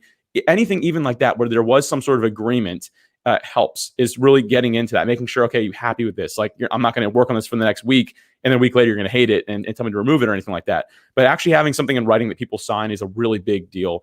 And actually, when I finished writing this article, before I published it, I decided to actually work with an attorney that specializes in this form of legal documentation. And I paid a very fancy lawyer, is what I like to say. I paid her quite a bit of money to be able to help us develop a really good guest release form that would ensure protection for the people that are actually producing this content and actually hosting this. So it ended up doing really well. Like it's helped a lot of people because we use it on Podmatch automatically now for all of our different hosts. But we had it written in a way that would protect each individual podcaster. This is amazing. And you're sharing this guest release form with everyone, every podcaster around the world, including Asia? Yeah, I mean, if anyone's on Podmatch, so I don't necessarily send it out. My attorney made sure that I didn't just do that. However, if you use Podmatch as a service, one of the options on there as a host is to enable guest release form, which just leaves it right inside of Podmatch, which is a service that me and a partner created that just does matching for guests and hosts to connect together. I don't need to get too much into that, but basically it's just if you were looking for guests or you're looking for hosts to have you as a guest, you use this service and it'll automatically do the scheduling and everything like that. And within that, you can enable a guest release form, which forces the guest to sign that before you can continue with the interview. So a pretty cool service. And that was one of the things we wanted to add to it, was a way to really protect people from what I'm calling cancel culture. And sometimes it's not even that. Sometimes it's just a general disagreement. Somebody's like, okay, I see you when you're making a lot of money off this episode we did together. For some reason, it just happened to go viral in the podcasting space, and I want a piece of that, or I want you to take it down, right? It's also protecting people from things like that. And it's just really important to us to make sure that we're really serving podcasters, because again, as a podcaster myself, I know the amount of work that goes into this type of thing. And it's so sad to see it have to get removed or something like that, or have to make all these adjustments after you've already done all this hard work and you're really happy with the product. Fantastic. I think you're benefiting the industry as a whole. And I urge our PodFest Asia community to go to podmatch.com. I hope I got this URL correct. Yeah, podmatch.com. That's it. To get your guest release form. Yeah. So I definitely have to talk about Joe Rogan as well. I think it was one of the examples that you use in your article. I read that article 3 times. And what impressed me is that using the real life example of our favorite podcaster, right? Joe Rogan definitely has created a lot of waves this year alone, and not just because he moved to Austin, Texas, but the fact that he actually clinched a huge deal with Spotify, and he's a good example because even someone like him who's successful, right? Obviously, the hero always gets shot down, right? And this is probably the start of the brickbacks and the start of maybe the negative side of being successful as well. Cancel culture has attacked his podcast already. So what are your hot take about what's happening to Joe Rogan? Yeah, I don't know how he's going to respond to it, because he did sign on with Spotify, which I did think would have some issues, because Spotify over the years, their staff has been shown to feel very strongly about certain topics. Like, it's not the first time they've had something like this come up. So when I saw that he was signing on with them, I was kind of like, man, you have a controversial podcast. And that's honestly why we all like it, right? Like, we like it because he just goes for it and says whatever he's thinking. Whether we agree with him or not, it really makes for interesting content. And actually, that's one of the main reasons that I used him as an example, because what makes podcasting interesting is not when people always have the exact same idea or opinion. It's the differences that people enjoy hearing. People enjoy hearing not necessarily an argument, but something that's just like, wow, the host and the guest don't feel the same about this at all, or they don't understand each other on this topic. They're trying to learn. People enjoy that side of things. So when you remove that, then it just makes it very, it doesn't have a lot of depth, right? And so Joe Rogan has been so popular because he has a lot of depth in his episodes, because he just kind of goes for it with everybody, with whatever the topic might be. So when he was signing with Spotify again, I was kind of like, oh man, I don't know what's going to happen there. And sure enough, as soon as they signed on, they had a very large portion of their staff say that they were going to walk out and go on strike if they don't remove. They had a list of episodes they didn't want them to have listed. And man, that's a dangerous thing to do, giving someone else that kind of control over you. But to what I understand, there's only one episode now that isn't listed there, and it's with somebody that the entire Spotify team just really didn't like. But again, this happened to Joe Rogan. Like that literally happened. But he did sign on and kind of get himself locked into an agreement, which I personally didn't think was the best move for him. But then again, no one's ever offered me $300 million to do something, so I don't know. So yeah, that's probably a case study that we can learn from, and basically deterrent to that is just simply go to podmatch.com and get our guest release form and make sure the paperwork is done before we even press record or go live, right? So it's like this is a good time to also talk about Podmatch. I know that is one of your other creation, not just this excellent article that you put out on LinkedIn yesterday. Tell us more about podmatch.com, and for those in PodFest Asia, community here who has never heard of Podmatch, can you tell us what does it do? Yeah, so PodMatch is a service that I actually, so PodFest Multimedia Expo is where I actually had the idea for this. So that was like the last in-person conference like ever, right? I mean, like we actually went in person, we were hugging, we were shaking hands, and nobody got sick. It was really cool. You got away with it. yeah, right. Yeah, it was like at the very end, like right before the whole world shut down. But anyway, so while I was there, one of my ideas that I wanted to that I walked in with was, okay, I'm going to figure out how I can better serve podcasters. So me being a podcaster and in this space for a while now, I'm passionate about podcasting in general and the community of people that make up podcasting. The podcast hosts that I've met and been able to just collaborate with and have community with have been some of the just nicest, best people I feel like that I've ever met. And they've been so willing to help me, especially early on. Like finding your first guest is a terrible process. Like I'll just be real, because you're like, I don't have a show yet, but I'm going to, but I need guests before I can launch the show. And finding those people to take a chance with you is pretty tough. And so I'm just thankful people gave me an opportunity and all that. So I stepped into this conference as a speaker, knowing there's going to be about 2,000 people there. And my goal was to talk to as many of those people as I possibly could to find out where they were struggling, to see if I could offer some form of solution. So as I was doing that, I realized that in the same room, there was also people that were authors, people that were marketers, people that had a product that they wanted to talk about on a podcast. Like they weren't podcasters themselves. They were there because they wanted to collaborate with them. And it was funny because I was in this room, and on one side I have this podcaster who's like, man, I'm just having trouble finding the right guests. And the other side, they'd explain to me who that guest would be, like ideally. And the other side of the room, there was someone saying, man, I just can't find the right host. This is what I'm looking to talk about. I'm like, oh, I just met that person. Like, let me go introduce you real quick. Let's go talk to them real quick. Anyway, I did this time and time again and kept on hearing this repetitive rhyme, if you will, which kept on being, I can't find guests, or, oh, I can't find the right host. And I realized that I did some Google search when I got home, because I'm like, okay, this is a problem that there needs to be a solution for. And there's definitely booking agents out there which are absolutely incredible. Like that's the red carpet, that's the white glove service, right? But the thing is, that's what it is. Not everyone can afford that. And the people I was talking to, I recommended that because I got all these people's email address and stuff. I'm like, oh, have you thought about a booking agent? Like, I just can't afford it right now. Like, I'm new. I just don't have the budget for it. So the idea was, okay, can we somehow connect guests and hosts together automatically, where we don't have to have a lot of administrative fees, because that's what costs a lot, is actually doing the administrative work.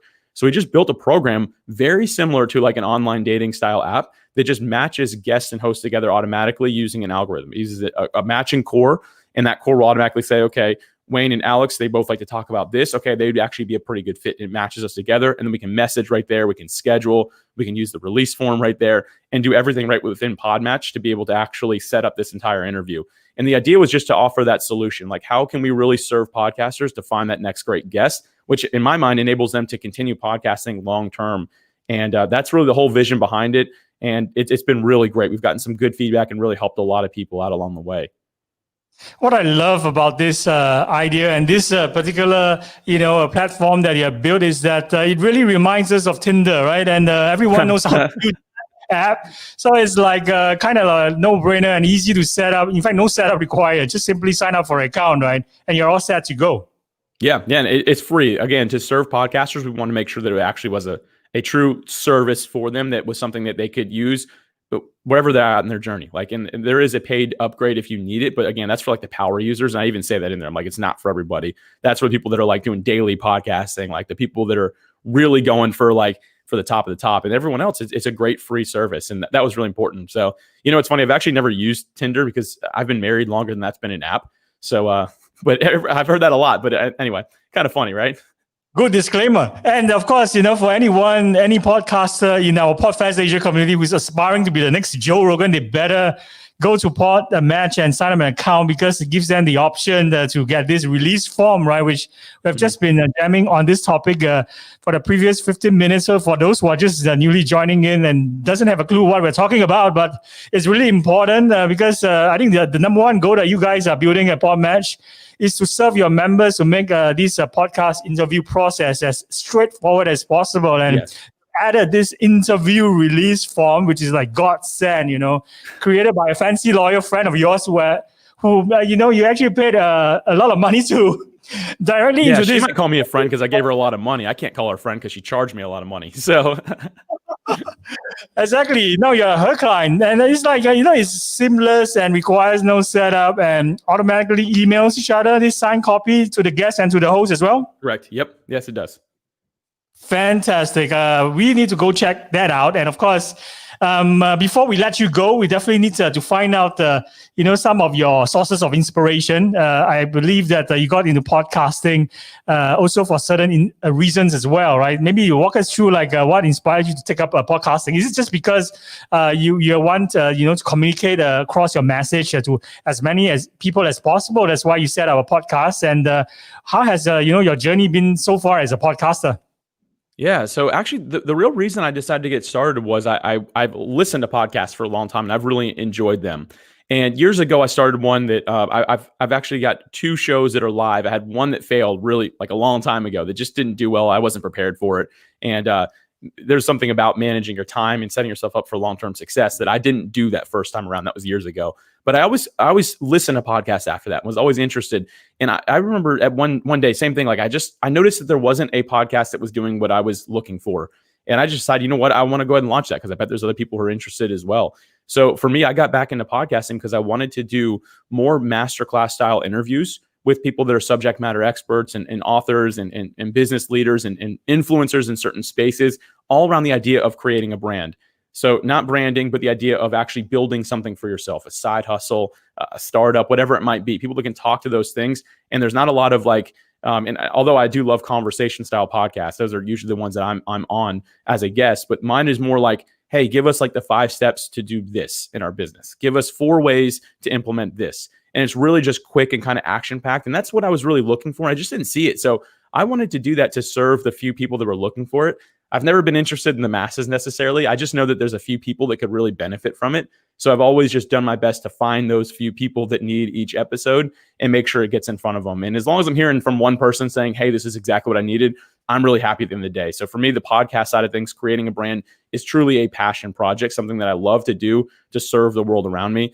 And then on top of that, I'm a business guy through and through. I absolutely I come from corporate. I'm actually out of corporate now. I'm doing Podmatch full time and podcasting full time, but I've brought a lot of those principles in to learn to manage my podcast and business really well. And that to me is something that's really fun, really exciting. I know that makes me sound weird, but those are the things that I'm like, oh, this is really cool if I can figure out how to create a SOP, a standard operating procedure for my podcast. And if I can write up training documentation for my business when we hire people, those are things that I enjoy doing. So I'm really just doing all this as a way to really explore my version of creativity. And it's something that I enjoy doing. I believe it's adding a mark and a value to the world as well. Definitely, you're adding a lot of value even to podcasters in Asia. And of course, I'll urge our PodFest Asia community to go check out Creating a Brand podcast. And before I let you go, last question. Is podcasting and Podmatch your life? Do you have other interests or passion or hobbies or side projects or individual projects that you want to tell us about? Yeah, so I actually literally just got out of, actually today on paper is my last working day in the aerospace industry. It's funny that happens to be today. So I've been in the aerospace industry, big corporate. I'm the senior director at a multi-billion-dollar organization that does aerospace manufacturing. And I've been there for 15 years. And after today, that's it. So I've got a couple meetings after this today with them, and that's it. So that was something that was really cool. But I wanted to get into podcasting and into a SaaS startup because that's something that, again, for me is really fun. Outside of that, I don't have any other side hustle ventures going on or anything like that. I do thoroughly enjoy playing soccer. So that's a real big hobby for me. I enjoy getting out there, kicking the ball around with some people. I'm not great, but I do have a lot of fun doing that. And then I live about 10 minutes from the ocean here in Jacksonville, Florida. I absolutely love any chance I get to go out to the beach with friends and just kind of hang out there, usually end with a soccer ball or a volleyball or something like that. But that's really what I enjoy doing with my time is really with the people that make it meaningful. And just exploring anything that I really think would be of interest to me, as long as it has the idea of serving people involved in it, then I'm all about it. This is fantastic. Thank you so much for gracing our event. And we hope that you'll be back soon and maybe update us on what you're up to sometime in late January, early February, when we do a second edition of this all over again. Awesome. And next time we'll give you maybe a more talk time and maybe do some presentation of what are the new build features for Podmatch as well. So I think it will be a great time for us to reconvene and have everybody back and have this sense of belonging and community and tribe, right? Which is sorely missing. Maybe not so much in US, but definitely in Asia. We are all doing our own stuff independently and not really interacting and talking to each other. So this sense of community is really important. I really appreciate you so much for bringing so much value and of course, educating us about the importance of having a guest release form. And go check out the podpage.com, podmatch. I'm sorry. No, you're good. No, what you're doing here is great, man. I think building community is so important. So I really personally really appreciate being here. I've been super excited about this all week. So it's been an honor to spend this time with you for sure. And what you're doing really is important. I mean, community is what keeps things going. There's a quote by Helen Keller that I love, and I'm not trying to take over your space here. I know I got to go. But Helen Keller said, alone we can do so little, but together we can do so much. And I think that if all of us really want to maximize our impact, we've got to be part of something like Wayne, like you're doing right here, this PodFest Asia, man. This is such a big deal.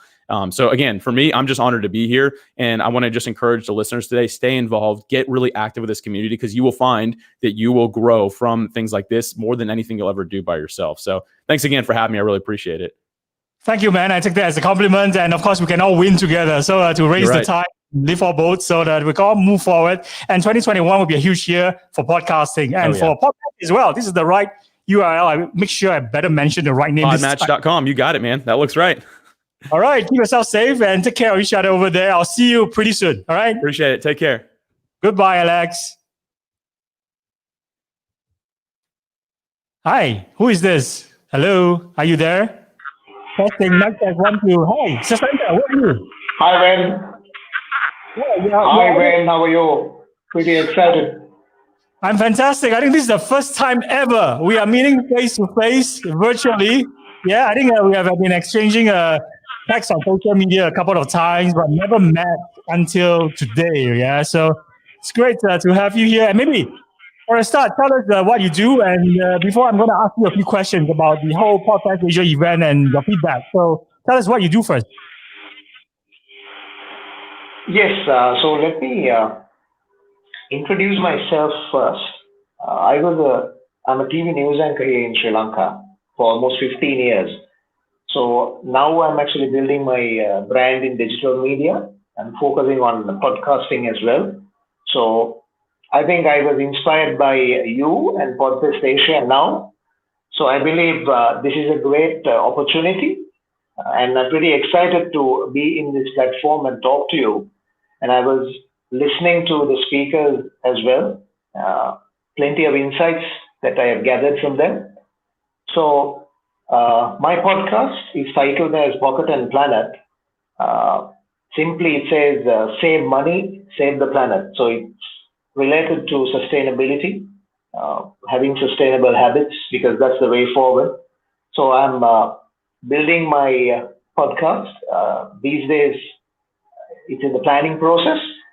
So I believe with your assistance, and it's great to be a part of the PodFest Asia community. And I enjoy being here. Thank you, Wayne. Thank you for the opportunity.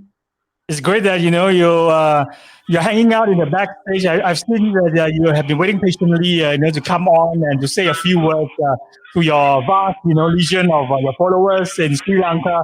Because I know that you're a top newscaster in Sri Lanka, and you have millions of fans over there. Yeah, I've never been to Sri Lanka personally, but I know how huge media, persons are, especially those who are on TV all the time. So it's great it's a great way for me to actually connect with you.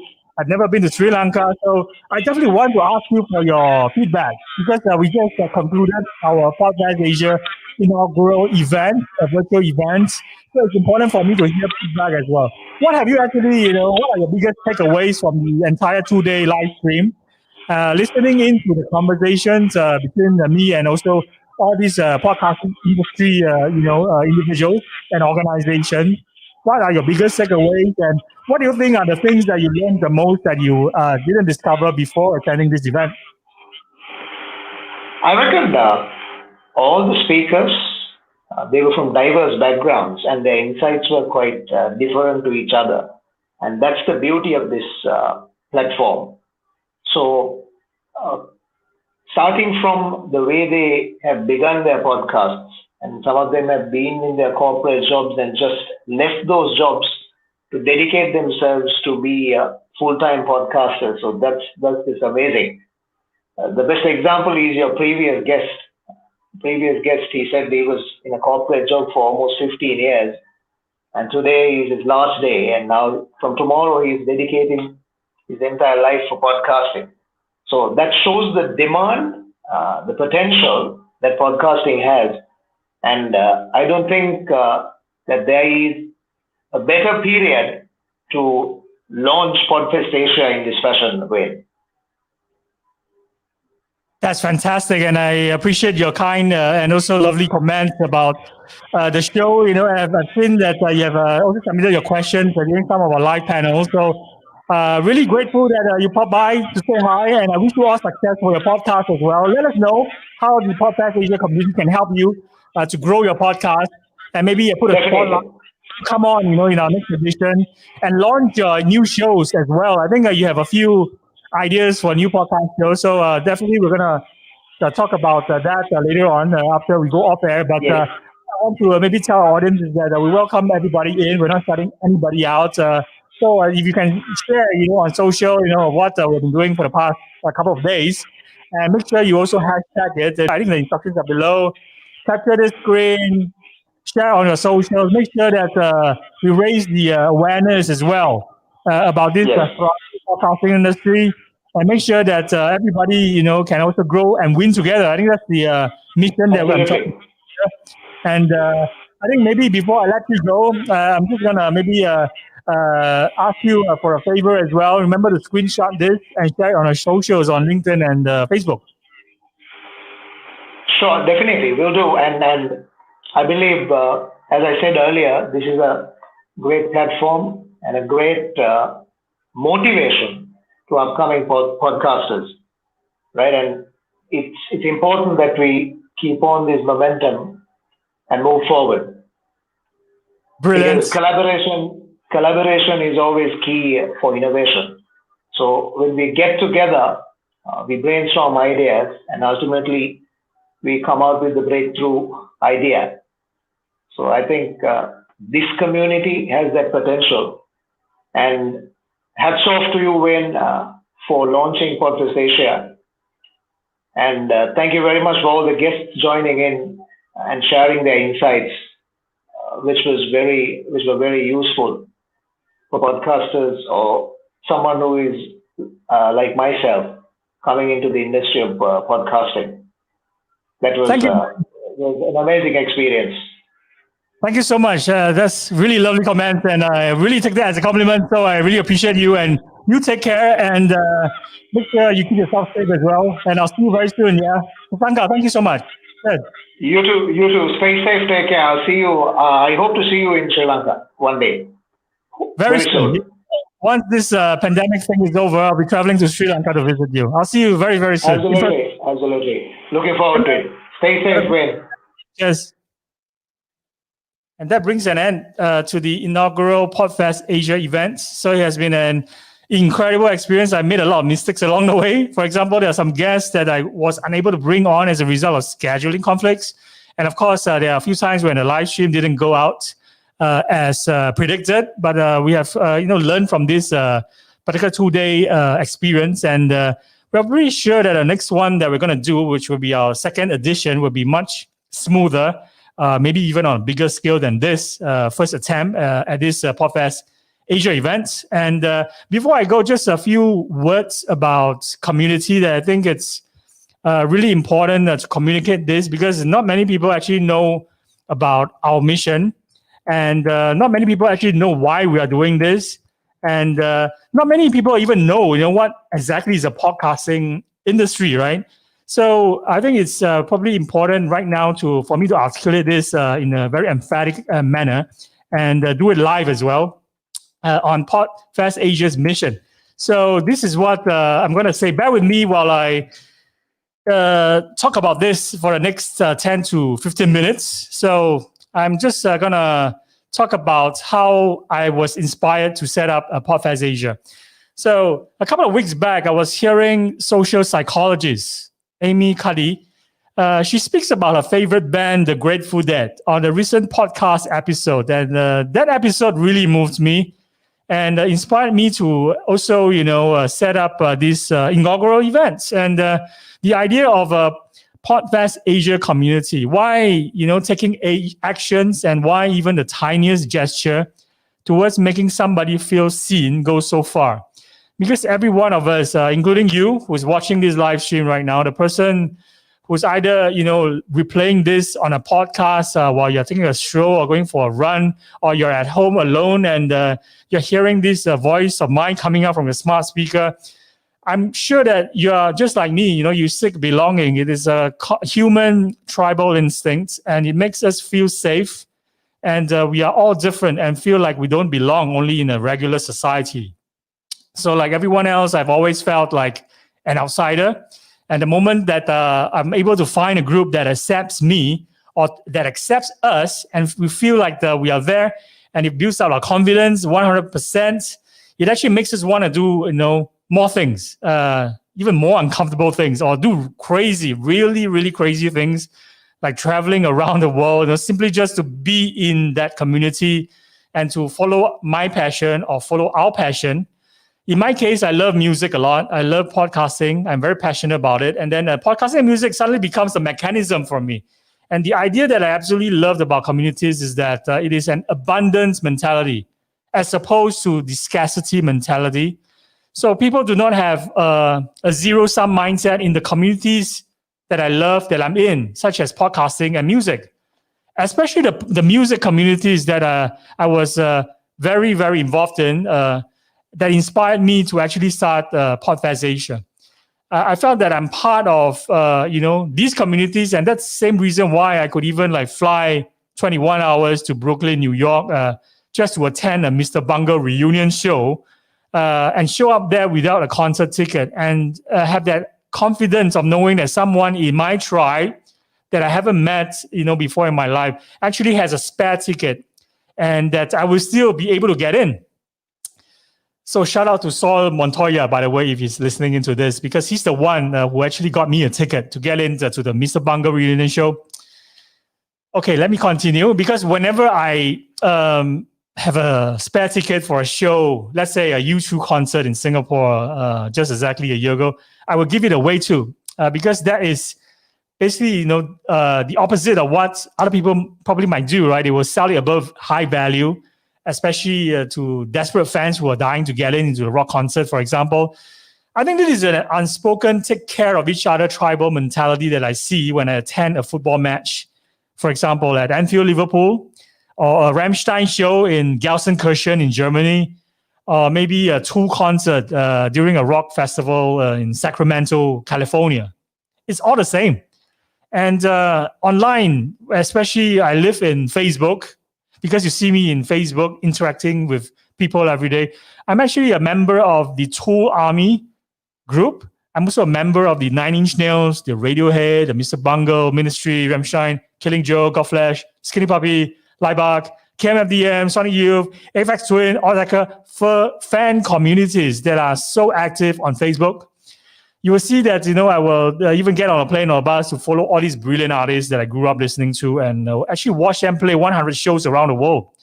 These bands, they put on a different show and a different set list for every tour. And every time, their generosity to share micro moments and engage with their fans suck me into their community. So wherever you are, everyone in that fixed community are actually now also part of your community. And you're going to take care of each other, just like the last time when I was in Leipzig, Germany for a Godflesh show. And the fans that I met offered me a space to crash without me even asking, they will actually come to me and say, when is the time for your next train to go back to Berlin? And I told them it's the next morning. And immediately, they offered me a place to crash. And it's this kind of the gratitude that actually holds our community together. It makes me want to spend more time with this community as much as I spend with my family. So subconsciously or consciously, we are constantly also giving out signals to see if somebody is part of our troop, our group, or our tribe, or our community.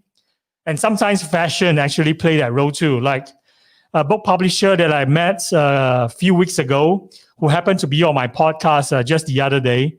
Shout out to Jason Eric Leongberg, by the way. We were actually, having chicken rice in Chinatown in Singapore to discuss about some book projects that maybe we'll be embarking on in the future. And I've never met him before previously. So we met for dinner, we met for coffee, and we were discussing about some of these book projects. And guess what? Who's the person who showed in the meeting? someone who was wearing a 9 Inch Nails cap. And at the time, I was wearing a Rammstein cap. So suddenly it unlocked in us our authentic best selves and reminded us to live to the values of, in the words of Trent Reznor of 9 Inch Nails, a band that we absolutely love, artistic expression, independence, and not chasing profits. That's what we aspire for, and that's the mission that we want to embark on. And I now live for those kind of micro moments where you meet a stranger for the first time, like the meeting I had with Jason, including making a beeline for someone else as well in a corporate event. If you see, someone in a suit, but he had a Einstein Neubauten tattoo on the neck, or maybe a lady sitting on a bus with a Sonic Youth t-shirt, we will actually nod at each other. And those micro moments actually crack all our hearts open instantly. So what does this have to do with podcasting, right? Or what does this have to do with PodFest Asia? Well, podcasting and music reminds me of who I am in my happiest moments. So when I talk to people what their authentic best self is, they always try to think of their authentic best self at work or in the workplace. And I would say, the same thing to them as Amy that I mentioned earlier on succinctly puts this across on her podcast. That's absolutely wrong. Take the last 3 years of your life. What is the best moment? And I bet it wasn't at work. It wasn't at your workplace, but you're deeply feeling connected with people. You're feeling seen and you're seeing them. You're also feeling confident. You feel a sense of agency. And that's what I feel at a Tool or a 9 Inch Nails concert. And that's my authentic best self and the best and happiest moments for the last 3 years. How about the podcasting community in Asia? Well, sadly, there isn't. There isn't a podcasting community in Asia yet. So I decided to create PodFest Asia community. And this event is just the inaugural event to introduce ourselves. We are having our first ever conference as a community for the past 2 days. And I've been live streaming since 6 a.m. yesterday. And it's nearing, 11 here in Singapore at night on a Friday. I'm working 24/7 to make sure that this tribe and not just this virtual event is a successful one. So I'm telling everyone who's tuning in right now, support our inaugural PodFest Asia event by sharing out, screenshot this, hashtag it, tell your friends about it, and also join our community. Because instead of shutting people out, we want to bring in as many people in as humanly possible.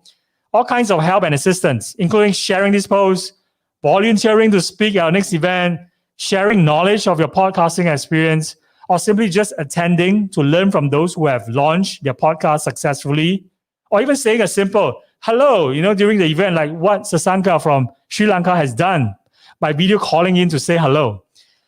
These are great. And of course, even companies, sponsorships, or even individual monetary contributions to fund our next workshop, book publications, weekly newsletters, bringing in more leading experts and even like all-stars lineup, right? People like Joe Rogan, Tim Ferriss, Christopher Lockhead, all these podcasters around the world that are dominating the charts that we aspire to become. We want to bring them in to do a Q&A too. We want them to actually interact with their fans right here in Asia who are avid listeners. We want to organize more in-person community events next year in 2021. Having more monthly virtual speaking events for community members to promote and share the backstory of why they are doing their podcast. And all these actions are always welcome. So I'm going to send out an email or a weekly newsletter starting from today, where we'll be sharing more about our upcoming events, replays of what happened and transpired during the past 2 days, and give more opportunity to reach out and bring more people in. Because together we can raise the tide and lift all boats together. So that's my message for tonight, and that's my closing message as well. Thank you for tuning in and your attention for the past couple of days.